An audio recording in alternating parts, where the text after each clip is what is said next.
ప్రజలమైన మేము భారతదేశాన్ని సర్వసత్తగా సామ్యవాద లౌకిక ప్రజాస్వామ్య గణతంత్ర రాజ్యంగా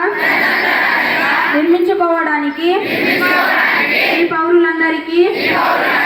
సాంఘిక ఆర్థిక రాజకీయ న్యాయాన్ని ఆలోచన భావ ప్రకటన విశ్వాసం ధర్మం ఆరాధనలలో స్వాతంత్రాన్ని అంతస్తుల్లోనూ అవకాశాల్లోనూ సమానత్వాన్ని చేకూర్చుటకు వారందరిలో వ్యక్తి గౌరవాన్ని జాతీయ సమైక్యతను సంరక్షిస్తూ సౌభ్రాతృత్వాన్ని పెంపొందించడానికి 1949